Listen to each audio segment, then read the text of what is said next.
Hey everybody, it's Linda with Stamping School.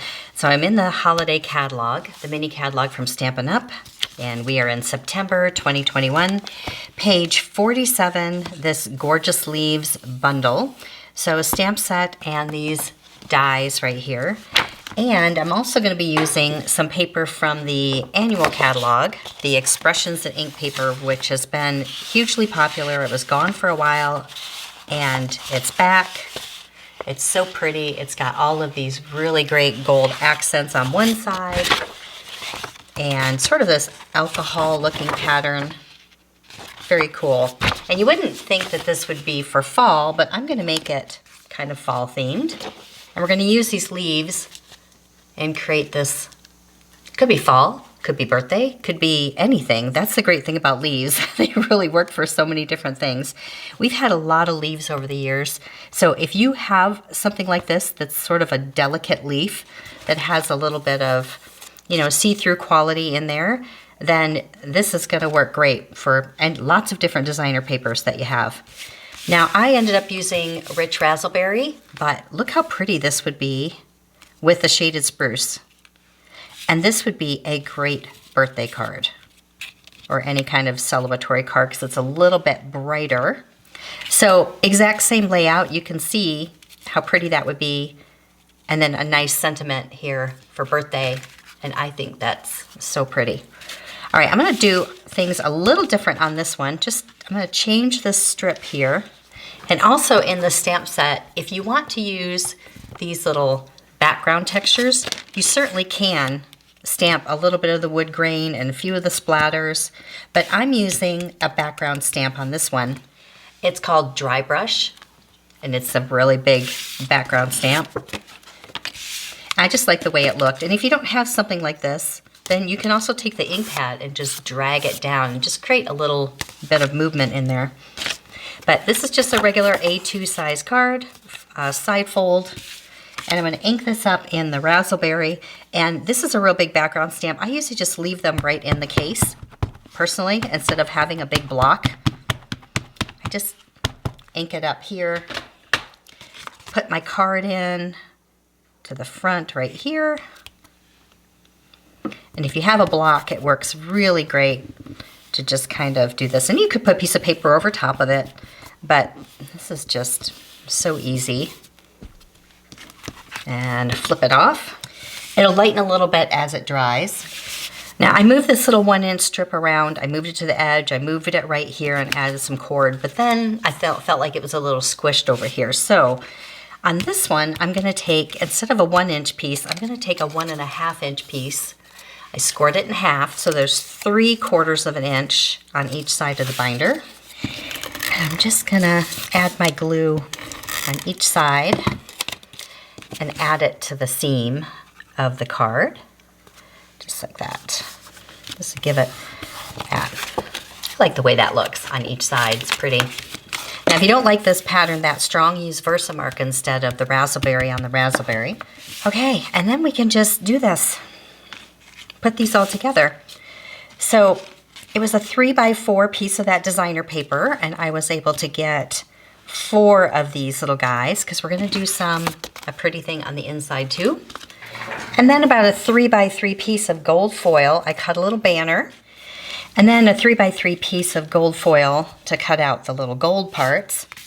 I'm going to take my silicone mat. I love these things. We sell these still. They are so wonderful for adding glue and things so things don't get sticky. I'm going to take a little of this Tombow green glue and a sponge dauber. And I kind of always work around here because I don't want to go back over where I've glued until it dries. So next one I'll do it over here, if that makes sense. So this is just gonna go right here. Oh, it's so pretty. It's got that little bit of gold in it. And then this one, so this is what I mean. I don't want to go back here, then I'll get glue on the front of it. Okay, so I'm gonna move over a little bit. Okay, and put this one right here. You could use the adhesive sheets for sure, if you want to. But I don't know, I just always end up just using glue. This one will go right about here. This one has all the pink on it. right here, staying away from where I glued. Someone said, how do you clean these? And actually, once it's dry, you can just roll that glue off. This one will go right here, up in the corner. One more little gold accent right here. Yeah, I did the Tasteful Touches bundle. I did the Good Things in Life Are Better With You on the inside. You are the best on the front, but this could be fall, birthday, anything, of course. This is just gonna go right here, just to kind of ground it a little bit.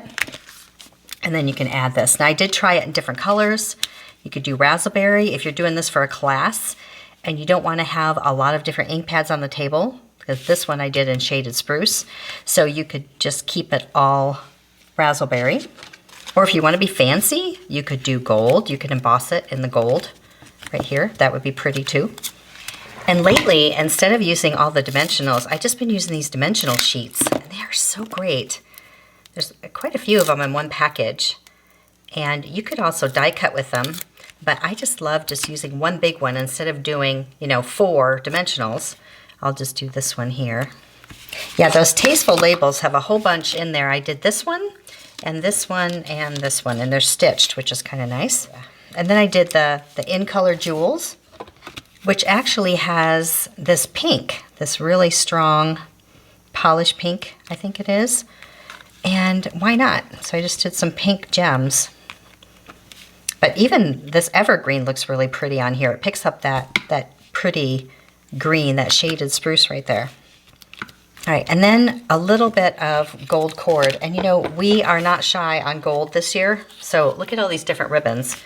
So we've got the artistic one, which is sort of a linen with a little bit of gold running through it. There's a satin gold that we have. There's a shiny gold, which is in the holiday catalog, which is really pretty. And then there's this pretty polished pink, which actually looks nice too. But I went gold cord this time. I'm just gonna tie it right here instead. So if we wanna measure for just a knot, you go 1 length of the card, 2, and 3. And that will be just enough to tie a knot.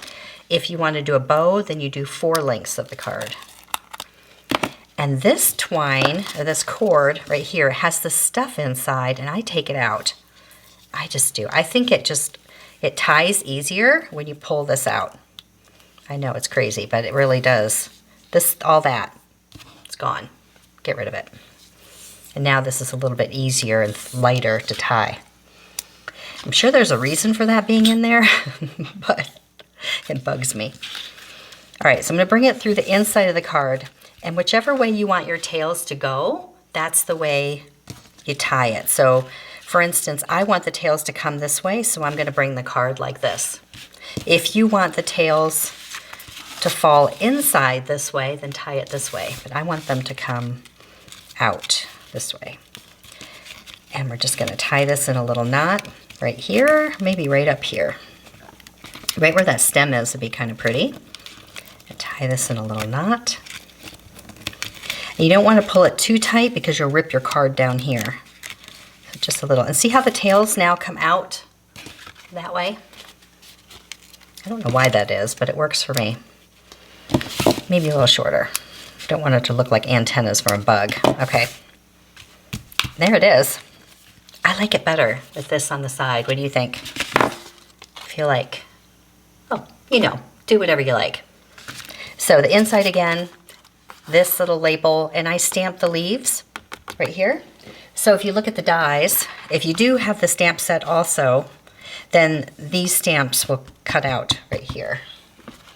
These 3 cut out with these open dies, and there is a branch, which is kind of nice too. So go give it a try. Make them in lots of different colors. Let me know how it goes. Remember, you can print the recipe and the measurements. There's a link right in the description. You have to expand the description under the video, and there's a link that goes to my blog, and from there, you'll see the measurements. All right, thanks for watching, everybody. We'll see you next time. See it, learn it, stamp it.